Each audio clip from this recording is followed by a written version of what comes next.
I'm Evelyn, 24 female. I live in a city I designed my way into, in an apartment that I've slowly made my own, working in a field that I fought tooth and nail to enter. For most of my life, I felt like a preliminary sketch in a world where my brother was the finished masterpiece, a ghost haunting the edges of my own family portrait.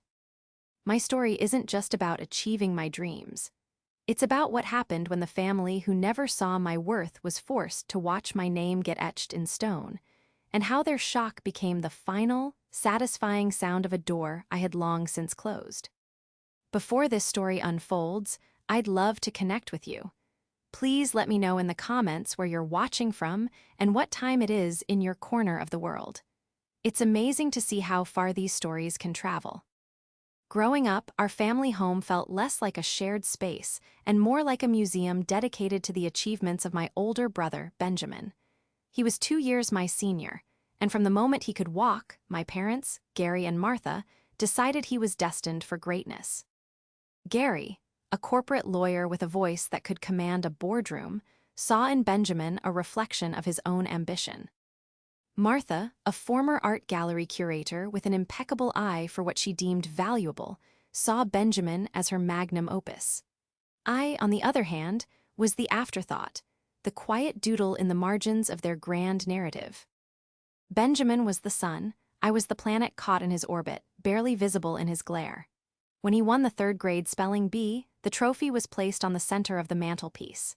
When I won my first art competition in 5th grade for a detailed sketch of our city's oldest bridge, my certificate was taped to the refrigerator, only to be covered by a grocery list a week later. My parents' praise was a currency, and it was all invested in Benjamin. He was brilliant, I'll give him that. He excelled in math and science, sailed through advanced placement classes, and was accepted into a prestigious university for computer science before he'd even finished his final exams. His path was a brightly lit superhighway, paved with my parents' expectations and funded by their unwavering support. My path was a winding dirt road I had to clear myself. I was the artistic one, the dreamer. I didn't speak in numbers and code, I spoke in lines, shapes, and shadows. While Benjamin was building rudimentary robots in the garage, I was in my room with graph paper and pencils, redesigning my bedroom, then the entire house, then entire city blocks. I'd fill sketchbooks with blueprints for buildings that defied gravity and homes that blended seamlessly with nature. To me, it was a language. To my parents, it was a hobby. "That's a nice drawing, honey," my mother would say, her eyes already scanning the room for Benjamin, eager to hear about his latest coding project. My father was more direct. "There's no future in doodling, Evelyn," he'd state, not unkindly, but with a finality that left no room for debate. "Look at your brother. Tech is the future. That's security." Their focus on Benjamin wasn't malicious. It was just complete. They saw his future in high-definition 4K, while mine was a blurry, out-of-focus photograph they never bothered to examine. When Benjamin started a small tech startup from his dorm room, they invested a significant amount of money without a second thought. They spoke of it at dinner parties with a reverence usually reserved for Nobel laureates. "Benjamin is creating a new app that will revolutionize the way people organize their lives," my mother would announce, her voice swelling with pride. When I was accepted into one of the country's top architecture programs, their reaction was lukewarm at best. "Architecture? Are you sure, Evelyn?" my father asked, frowning. "It's a very competitive field, and it takes years to get established. Are you sure you don't want a minor in business, just in case?" The just in case was the story of my life. My passion was always the backup plan to a main event that never involved me. Throughout my 4 years of university, the disparity only grew. My parents' calls were filled with updates about Benjamin. "Benjamin's app just secured a second round of funding," or "Benjamin is flying to San Francisco to meet with investors." They'd listen to my updates about my grueling studio projects, the all-nighters spent building intricate models, the complex theories of structural engineering I was mastering, with a polite, distracted air.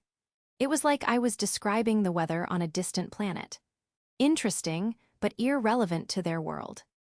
The rare times they did visit my campus, They seemed uncomfortable, out of place among the scent of sawdust and drafting ink. They'd look at my meticulously crafted models, the physical manifestations of months of work, and say things like, "Oh, that's very creative." They couldn't see the math in the sweeping curves of a facade or physics in the delicate balance of a cantilevered roof. They saw arts and crafts, they saw a hobby that had gotten out of hand. Meanwhile, Benjamin's digital world of code and algorithms was, to them, the epitome of modern genius. It was abstract, powerful, and most importantly, it was lucrative. That was a language they understood perfectly. I tried for a time to make them understand.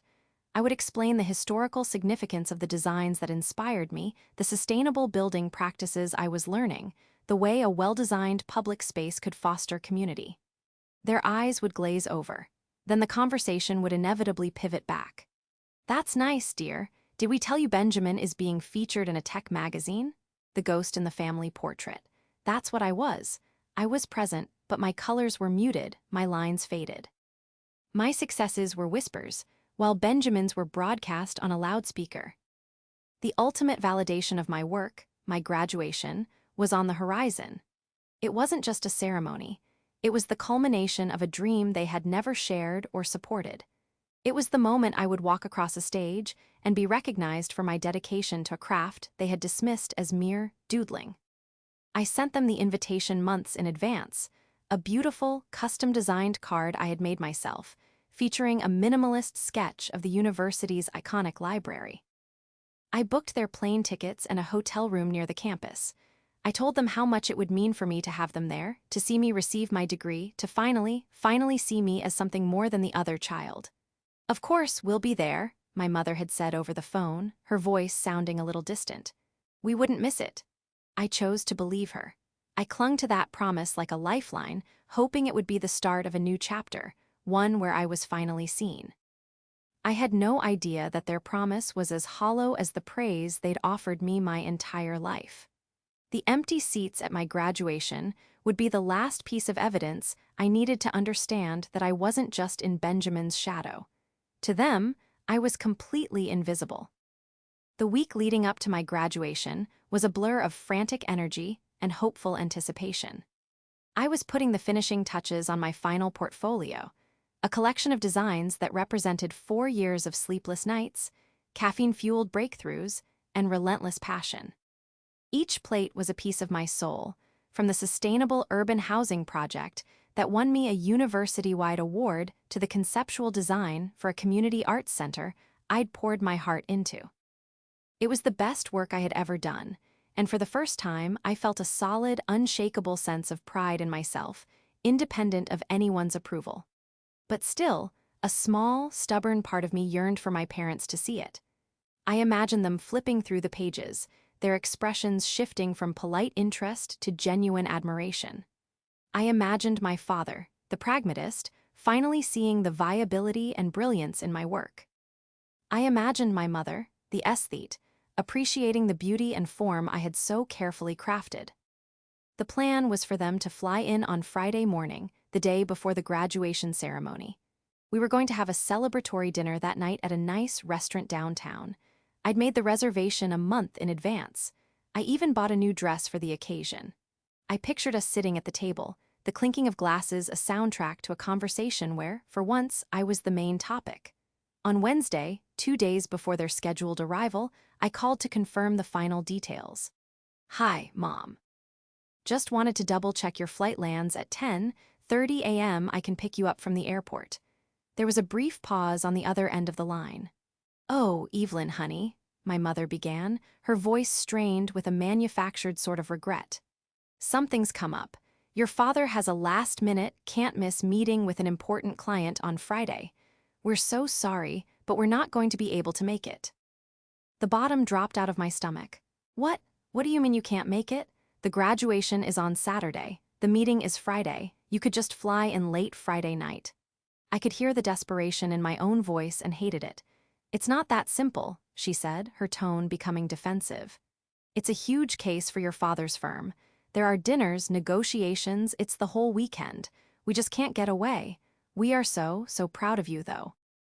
The words felt like styrofoam, light, cheap, and devoid of any real substance.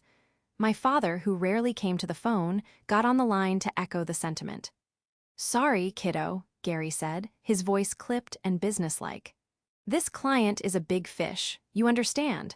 We'll celebrate with you next time we see you. We'll send a check to help you get set up." A check? They thought a check could fill the 2 empty seats in the auditorium. They thought money could replace their presence at one of the most significant milestones of my life. I didn't argue, I didn't plead. A profound and chilling clarity washed over me. It wasn't about a client. It was never about a client. It was about priorities. It had always been about priorities. I was a line item that could be easily deferred. "Okay," I said, my voice eerily calm. "I understand, don't worry about it." I hung up before they could offer any more empty platitudes. I didn't cry. I just felt cold. I canceled the dinner reservation and returned the dress. The silence in my apartment that night was deafening. The day of my graduation was bright and sunny, a perfect, picturesque spring day that felt like a cruel joke. I put on my cap and gown alone in my apartment, the black fabric feeling heavy and suffocating. As I walked to the university auditorium, I was surrounded by buzzing, joyful families. Fathers were adjusting their children's caps, mothers were dabbing their eyes with tissues, siblings were laughing and taking goofy pictures. Every happy family I passed was a fresh stab of pain. I found my place in the long line of graduates, my phone clutched in my hand. A part of me, the foolish, hopeful part I couldn't seem to kill, kept expecting a call. A text, anything. Maybe their plans changed. Maybe the meeting ended early. Maybe they were on a plane right now, racing to get here in time. My phone remained silent. Inside the vast hall, I found my assigned seat among my classmates. The air was electric with excitement. When the ceremony began, the dean of the School of Architecture, Dr. Beatrice, a woman I respected immensely, stood at the podium. She was a legend in the field, and her mentorship had been a guiding light for me. As she began her speech, my eyes scanned the rows of seats where the families were sitting. I spotted the 2 empty chairs in the section I had reserved for my parents. They were like 2 gaping holes in the fabric of the day, a physical representation of the void they had left in my life. The names were called one by one. As each student walked across the stage, a roar of applause and cheers would erupt from a specific section of the crowd. "That's my son. Go, Sarah." Flashes from cameras illuminated proud, tear-streaked faces. I watched it all with a strange sense of detachment, as if I were observing a scene from a movie. Then I heard my name, Evelyn Reed, magna cum laude. A polite ripple of applause came from my friends and a few professors. As I walked toward the stage, my gaze drifted back to those empty chairs. In that moment, the last vestiges of my hope crumbled to dust. They weren't coming. There was no last-minute surprise. It was real. As I shook the dean's hand and accepted my diploma, the piece of paper that symbolized 4 years of relentless effort, I made a decision. I was done. Done waiting for their approval. Done trying to earn a place in their hearts that was clearly already occupied. Done being the ghost in their family portrait. This achievement was mine. The sleepless nights were mine. The dedication was mine. The success was mine. And the future would be mine, too. As I walked off the stage, my diploma clutched in my hand, I didn't feel sadness anymore. I felt a quiet, steely resolve. My phone buzzed in my pocket. I pulled it out, thinking for a split second it might be them. It was a text from Benjamin. "Congrats, sis, heard you graduated today. Big things happening over here. Just launched the beta version of my new app. It's going viral, talk soon." It wasn't a question. It wasn't an apology for our parents' absence. It was a status update. A broadcast from the center of their universe. I turned my phone off. I didn't need to hear anything else. The applause from my friends was the only sound that mattered now. The few days after graduation were a hollow echo of what should have been a joyous time. I packed up my apartment, sorting through 4 years of sketches, models, and textbooks. My friends were all celebrating with their families, going out for dinners and taking trips. I politely declined their invitations to join, not wanting to be a third wheel on their happiness. I told them I was busy with packing, but in reality, I was building a wall around myself, brick by painful brick. My parents sent the promised check. It was for a substantial amount, enough to cover a deposit on a new apartment and then some. It arrived in a sterile, corporate-looking envelope with a generic congratulations card signed by both of them. There was no personal note, no phone call. Just money, their go-to substitute for emotional presence. I deposited it without a word. It felt less like a gift and more like a transaction, a final settlement for their absence. A week later, I was scrolling mindlessly through social media, a habit I'd picked up to numb the silence. My thumb hovered over a photo posted by one of Benjamin's friends, someone I barely knew but was connected to THR. The 6 degrees of digital separation. The picture was of a large group of people on a beautiful, sun-drenched patio overlooking the ocean. They were all raising champagne glasses, their faces beaming. The caption read, "Amazing weekend in Malibu celebrating the launch of Benjamin's new app. Big things to come for this genius." I zoomed in. In the center of the photo, looking happier than I'd ever seen him, was Benjamin. And standing on either side of him, their arms wrapped proudly around his shoulders, were my parents. My mother, Martha, was wearing an elegant white linen dress, her smile wide and genuine. My father, Gary, had his hand on Benjamin's back, a look of pure, unadulterated pride on his face.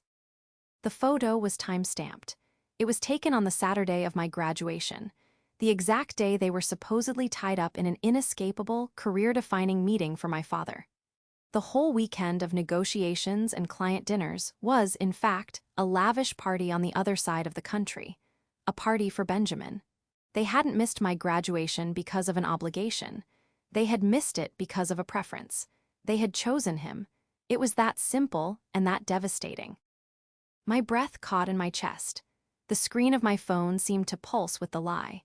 It wasn't just a lie of omission. It was a carefully constructed fiction designed to placate me, to manage me, while they celebrated the child who truly mattered. The air in my apartment turned thick and heavy, and I felt like I couldn't get enough of it into my lungs. I started clicking through the rest of the photos in the album. There they were, laughing with Benjamin's investors. There they were, posing for a family photo against a backdrop of a stunning California sunset. My mother had even posted her own pictures. The caption on one of her photos, a smiling selfie of her and my dad, read, "So incredibly proud of our son, Benjamin. Supporting him on his big day as he launches his company. The future is bright." Her big day. She used the exact phrase I had used when talking about my graduation. It was a deliberate, cruel twist of the knife. All the pain and disappointment of the past week coalesced into a single, searing point of white-hot anger. The cold numbness I had been feeling was replaced by a fire.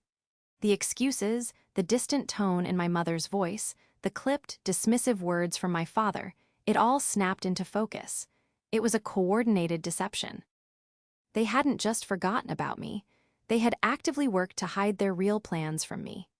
They had flown across the country, checked into a luxury hotel, and celebrated my brother's professional milestone while I sat alone in an auditorium, staring at 2 empty chairs, clinging to the lie they had so casually fed me. For years, I had made excuses for them. They were busy. They didn't understand my world. They just expressed their love differently. But this was different. This wasn't a misunderstanding or a simple case of parental thoughtlessness. This was a conscious, calculated decision. They had weighed my moment against his, and mine was found wanting. They didn't just fail to show up, they chose to be somewhere else for someone else. They didn't just choose him, they actively rejected me. I felt a wave of nausea. I thought back to every "that's nice, dear." Every time my achievements were minimized, every conversation that was rerouted back to Benjamin. It wasn't just that they favored him, it was that they were incapable of seeing my life as having equal value. My 4 years of university, the magna cum laude distinction, the piece of paper that certified me as a professional in my chosen field, all of it was nothing compared to the launch of his app. I stood up and walked to the pile of boxes in my living room. In one of them was a framed photo of my family, taken a few years ago during a rare vacation. We were all smiling, but even then I was standing slightly off to the side, while Benjamin was in the center between our parents, the ghost in the portrait. I took the frame and carefully removed the picture. I looked at their smiling faces, the faces of the people who had just lied to me so profoundly. I didn't feel sadness anymore. I didn't even feel the rage. What I felt was a profound, liberating detachment. It was the feeling of a rope finally snapping, of a weight being lifted. They had made their choice, and in doing so, they had given me a gift I never would have given myself, the freedom to make my own. I tore the photograph into 4 clean pieces and dropped them into the trash. It was time to start building a life where I was the main event, not a spectator to someone else's. My blueprint for the future would have no room for them in it. The foundation was being laid that very night, and it would be built of self-respect, ambition, and the quiet, unbreakable strength of someone who had finally stopped waiting for an invitation to her own life. The days following my discovery were strangely quiet, both externally and internally. The raging fire of anger had burned down to hot, determined coals. I didn't call them. I didn't send a furious text with a screenshot of their smiling faces in Malibu. There would be no dramatic confrontation, no tearful accusations.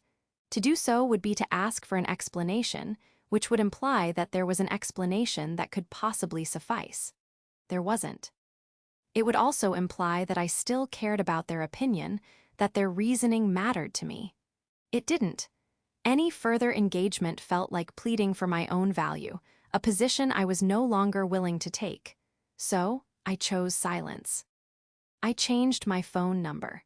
I deleted my old social media profiles and started new ones with privacy settings locked down so tight only the handful of friends I trusted could find me. I systematically and methodically excised my family from my digital life. I blocked their email addresses.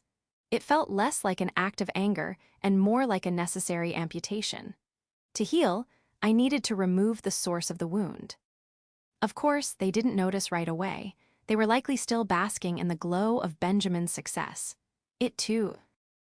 Okay, about 2 weeks for the first voicemail to appear on my old number, which I kept active on a cheap, pay-as-you-go phone purely for the purpose of monitoring their attempts to reach me. It was my mother. "Evelyn, honey, it's Mom. Your phone seems to be going straight to voicemail. Just wanted to check in and see how the job hunt is going. Call me back." Her voice was light and breezy, the voice of someone performing the perfunctory duty of a check-in call. There was no urgency, no real concern. Another week passed. Another voicemail, this time from my father. "Evelyn, it's your dad. Your mother's worried she hasn't heard from you.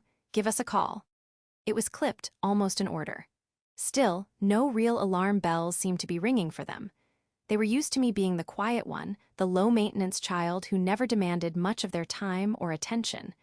They probably assumed I was busy, just as they had always assumed my life was a secondary plotline to the main feature. The real shift came about a month after my graduation, a frantic-sounding voicemail from my mother. "Evelyn, I'm getting worried now. I tried sending you an email and it bounced back. And your social media pages are gone. Is everything all right? Please, please call me. We're starting to get very concerned." The feigned concern was what got to me. They weren't worried about me. They were worried about their loss of access to me, their control. I listened to the message with a clinical detachment, then deleted it. Benjamin tried next. He sent a text to my old number. "Hey, Eve, Mom and Dad are freaking out, said they can't reach you. What's going on? You okay?" I almost laughed. Of course, they had sent the golden child to do their bidding. I imagined the conversation. "Benjamin, dear, could you try getting a hold of your sister? She's being so dramatic." I deleted his text without a reply. My silence was my answer. It was the only language they might eventually understand. My investigation, if you could call it that, wasn't about digging for more dirt on them. It was about reaffirming my decision.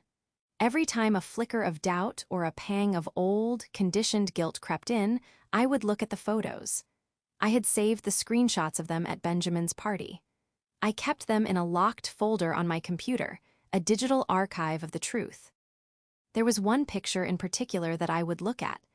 A candid shot of my mother adjusting Benjamin's collar, her face a perfect portrait of maternal adoration. The kind of look she had never once given me. It was a painful but necessary reminder. It was my North Star, guiding me away from a family dynamic that would always leave me starving for affection. During this time, I poured all of my energy into my career. I moved to a new city, one known for its innovative architecture and booming construction industry. I took the money from their graduation check and used it as a security deposit on a small but bright studio apartment and to buy the professional-grade software I needed for my portfolio. I saw it as severance pay. I spent my days sending out applications and my nights refining my designs. I was relentless. I interviewed at a dozen firms, facing rejection and criticism with a resilience I didn't know I had. Each no only fueled my determination. My big break came from a prestigious boutique firm, Chen and Associates, run by a brilliant senior architect named David Chen. He was known for his cutting-edge, sustainable designs. He wasn't just looking at my grades, he was looking at my soul, which was poured into my portfolio. During the interview, he didn't ask me about my background or my family. He spread my blueprints across his large oak table and asked me about my vision. He pointed to my design for the Community Arts Center. "This cantilever here," he said, his finger tracing a bold, sweeping line. "It's ambitious. Most graduates would be too afraid to even attempt it. Why weren't you?" I told him the truth. "Because I believe the purpose of a building is not just to stand, but to inspire.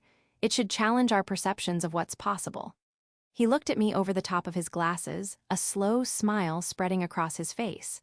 He hired me on the spot. My new life began to take shape. I worked punishingly long hours, but it didn't feel like work. It felt like I was finally breathing after holding my breath my entire life. I was surrounded by people who spoke my language, who saw the world in terms of form, function, and light. David became a mentor, pushing me to be bolder, more innovative. He saw a talent in me that my parents had been blind to. "Evelyn," he told me one day after I presented a new concept for a mixed-use development, "you don't just design buildings. You understand how people live within them. That's a gift." For the first time, I felt seen, truly seen for who I was and what I could do. The voicemails on my old phone became more sporadic, eventually tapering off. The last one was from my mother, about 6 months after I'd gone no contact. Her voice was different. The panic was gone, replaced by a cold, resentful anger. "Evelyn, I don't know what kind of game you're playing, but it is incredibly childish and selfish. We have done nothing but support you. When you decide to stop this ridiculous silent treatment, you know where to find us." That was it. No apology, no introspection, just blame. She confirmed, in that one short message, that I had made the right decision. They hadn't tried to understand why I had left. They had simply decided I was at fault for leaving. I turned off the old phone for the last time and threw it in a drawer. The lines of communication were officially cut. The ghost had finally left the building. The year that followed was one of profound transformation. Without the constant, draining weight of my family's expectations and their palpable disappointment, I felt lighter, more focused. My world, which had once revolved around trying to fit into their narrow definition of success, now expanded in every direction. My new city was my canvas, and my work at Chen and Associates was my medium. I arrived at the office early. I stayed late, not out of obligation, but out of a deep, energizing love for what I was doing. Every project was a puzzle, a new challenge to solve with creativity and precision. I thrived on it. David Chen, my mentor, continued to be a pivotal figure in my professional life. He saw my raw ambition and didn't try to temper it. He gave it direction. He assigned me to increasingly complex projects, trusting my instincts and valuing my input. I wasn't just the junior designer fetching coffee and making copies. I was an integral part of the team. I contributed to the design of a stunning waterfront library and played a key role in developing a proposal for a new eco-friendly residential tower that was generating significant industry buzz. My ideas were not just heard, they were implemented. My name was on the blueprints. The feeling was intoxicating. It was the validation I had craved my entire life, but it was coming from a place of professional respect, not familial obligation. It was real. Outside of work, I was slowly building a life for myself from the ground up. I made friends, mostly with colleagues who shared my passion for design and art. We spend weekends exploring the city's architectural marvels, visiting museums, and debating design philosophies over coffee. It was a world away from the life I'd known, where every family gathering was an unofficial tribunal on Benjamin's latest achievements. For the first time, my social life wasn't a performance. I could just be Evelyn, the architect, the friend, the person with her own thoughts and her own future. I adopted a rescue dog, a scruffy terrier mix I named Bucky. His unconditional affection filled a void in my apartment that I hadn't realized was there. Coming home to his wagging tail was a simple, pure joy that had been absent from my life for too long. He became my constant companion, lying at my feet while I worked on sketches late into the night. My small studio apartment, once just a place to sleep, became a home. I filled it with plants, with books on art and design, with prints from local artists. It was a space that reflected me, not the person my parents wanted me to be. The silence from my family was absolute. After that final, angry voicemail from my mother, there was nothing. It was as if I had ceased to exist, which, in a way, was exactly what I had wanted. The ghost had not only left the building, she had vanished. I knew, through the grapevine of distant relatives I still had on my new, private social media, that Benjamin's app was doing moderately well. It hadn't become the global phenomenon my parents had predicted, but it was successful enough for him to maintain the tech genius persona. I felt no bitterness or jealousy when I heard this. His life was his own, and for the first time, my life was truly my own. We were on separate tracks, heading in different directions, and I was perfectly content with my journey. About 10 months into my new life, David called me into his office. The firm had been invited to submit a design for the new Regional Innovate and Design Award, a highly prestigious competition that recognized emerging talent in the architectural world. The award was for a conceptual design for a next-generation community center. "I want you to lead this project, Evelyn," he said, his expression serious. "Your early concepts for that art center in your university portfolio. There was something special there. I want you to run with it. No restrictions, show them your vision." I was floored. It was an incredible opportunity, a level of trust I had never been given before. For the next 2 months, the project consumed me. I poured everything I had into it, my skills, my passion, my belief in the power of architecture to shape lives. My design was ambitious. It was a multi-level, open-concept structure that incorporated green roofs, rainwater harvesting systems, and modular community spaces that could be adapted for anything from art classes to tech incubators. It was beautiful, but more than that, it was functional, sustainable, and deeply human-centered. It was the culmination of everything I had learned, everything I believed in. Bucky was my silent partner, snoring softly under my drafting table as I worked through countless nights, fueled by coffee and determination. When the submission deadline arrived, I felt a mix of exhaustion and exhilarating pride. I had created something that was wholly mine. Whatever the outcome, the work itself was the reward. A few weeks later, an official email landed in my inbox. The subject line read, "Innovate and Design Award Finalist." I clicked it open, my heart pounding. My design had been chosen as one of the 3 finalists. The winner would be announced at a formal award ceremony in a month's time. I read the email 3 times, the words blurring through a sudden film of tears. I had done it, on my own terms, without anyone's approval or support from the family who thought I was just doodling. I looked around my small apartment at the life I had built from scratch. I thought about the girl who sat alone at her graduation, staring at 2 empty chairs. She felt like a different person, someone from a distant past. The plan I had drafted for my life wasn't just about surviving, it was about thriving. And for the first time, I felt the solid, unshakable foundation of my own making beneath my feet. I was no longer a ghost. I was the architect. The night of the Innovate and Design Award ceremony felt surreal. I was in a sleek, modern event hall, the kind of place I usually only studied in blueprints.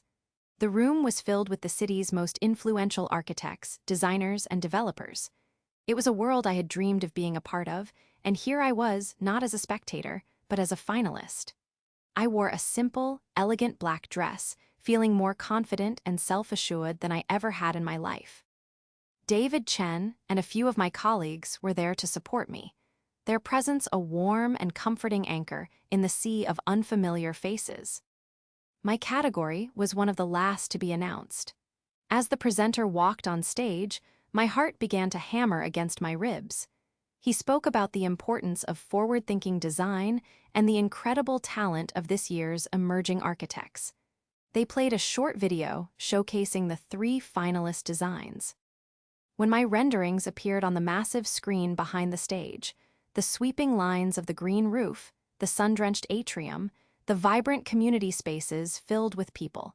A quiet gasp went through the audience. Seeing my vision brought to life on that scale, recognized and appreciated by my peers, was a victory in itself.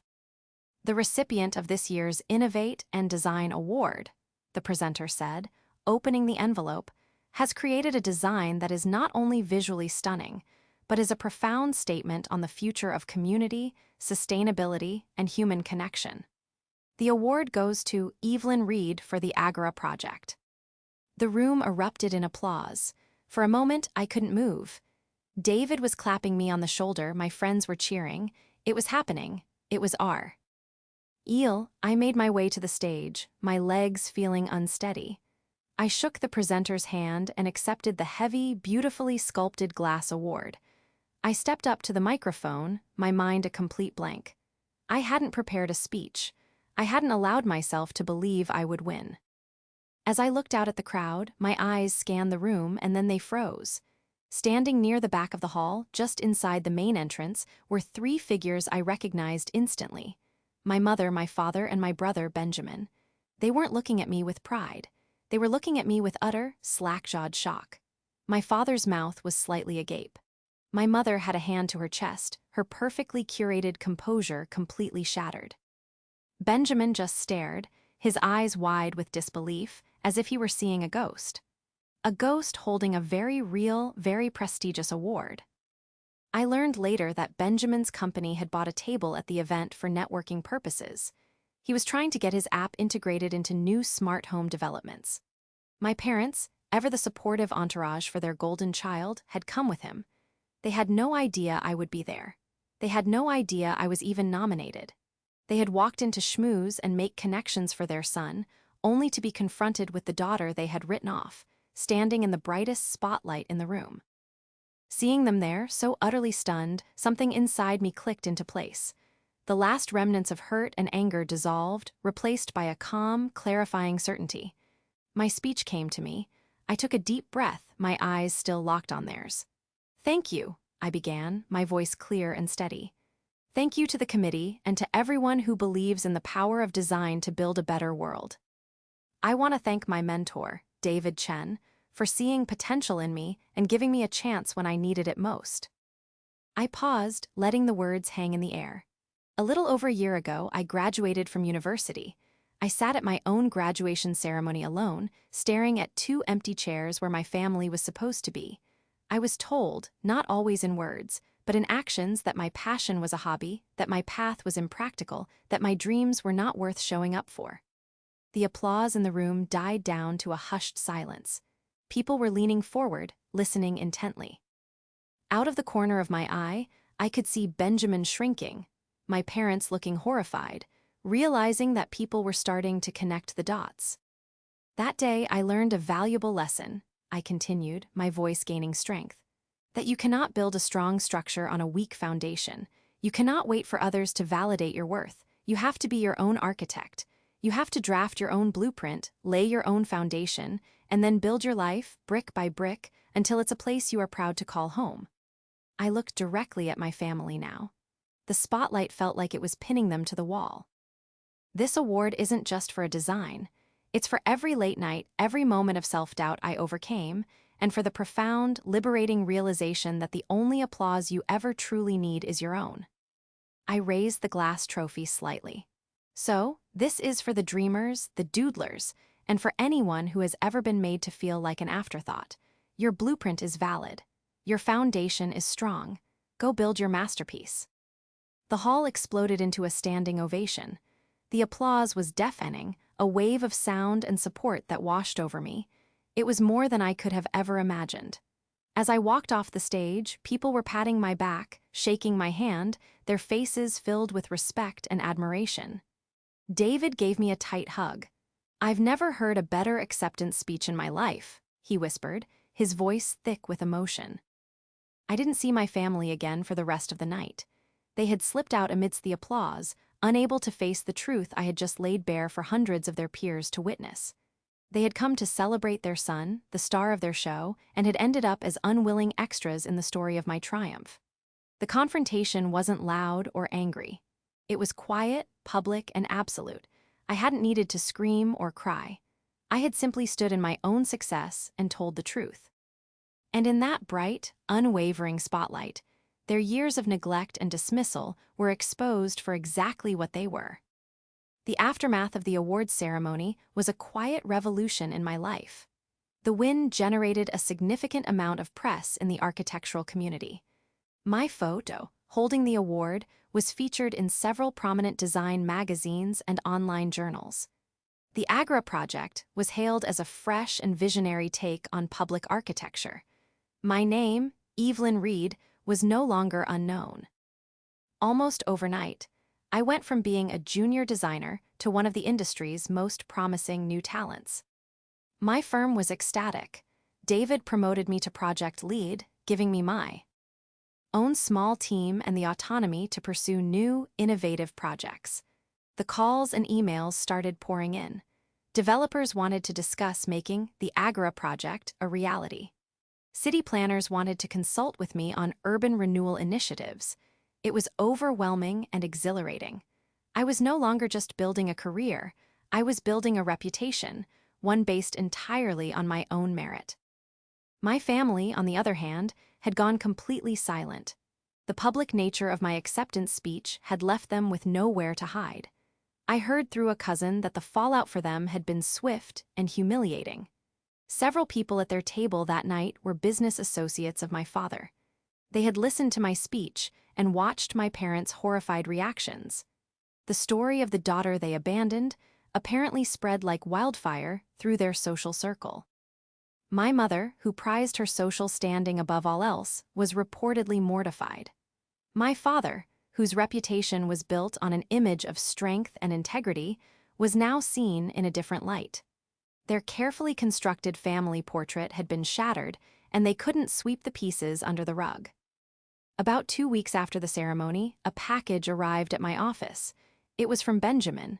There was no letter, just a small, velvet jewelry box. Inside was a delicate silver bracelet with a tiny, architect's compass charm. It was a peace offering, I supposed. A silent admission of guilt. A few days later, he sent me an email, the first direct contact I'd had from any of them. It was long and rambling. He apologized. He said he was so caught up in his own world that he never saw how much they were hurting me. He admitted that he enjoyed being the center of attention and took their favoritism for granted. He wrote about the night of the awards, about the look on our parents' faces, and the dawning horror he felt as my words connected with his own memories. He said he was ashamed. He didn't ask for forgiveness, but he asked if one day we could talk. I read the email several times. It felt genuine, a stark contrast to the self-aggrandizing texts of the past. It was the first time he had ever acknowledged my existence as anything other than a satellite to his son. I didn't reply immediately. I needed time to process it. His apology was a start, but a year of silence and a lifetime of neglect couldn't be erased by a single email. A month later, a handwritten letter arrived, this time from my parents. It was penned by my mother, but signed by both of them. It was filled with excuses disguised as apologies. "We never meant to make you feel less than. We were just trying to do what we thought was best. We didn't understand your world." The words were hollow, self-serving. They were sorry they got caught, not sorry for what they did. The letter was a desperate attempt at damage control, a plea to restore their tarnished image. The final line read, "We hope you can find it in your heart to forgive us and let us be a family again." I held the letter in my hands and felt nothing. No anger, no sadness, just a quiet finality. They still didn't get it. They thought family was a title you could claim, not a relationship you had to build and nurture. They wanted to go back to the way things were, but the person they wanted back no longer existed. I had built a new life on the foundation of their absence. Letting them back in would be like inviting a demolition crew into the home I had so carefully constructed. I took out a single sheet of my own stationery, the one with my name and professional title at the top. I wrote a short, simple reply to my parents. Thank you for your letter. I have found my family in the people who show up, who listen, and who celebrate my success as their own. I wish you peace. To Benjamin, I wrote a slightly different note. Thank you for the bracelet and your apology. I appreciate your honesty. I am focusing on my work right now, but I am open to talking someday. I sealed the envelopes and sent them off. It was closure on my own terms. I was leaving a door cracked open for my brother, a chance for a future relationship based on a new, more honest foundation. But the door to my parents was closed, and I had turned the lock. My life was full. It was filled with challenging work, supportive friends, the quiet companionship of my dog, and a deep, abiding sense of self-worth that no one could take away from me. That evening, I was working late in my office, sketching out ideas for a new project. The city lights twinkled outside my window, a constellation of possibilities. My award sat on the corner of my desk, its glass surface reflecting the light. I paused and looked at it, thinking back to the night I won. The memory of the standing ovation was still vivid, the roar of the crowd a powerful echo in my mind. But as I sat there, in the quiet of my own space, I realized the sound that truly mattered was the silence.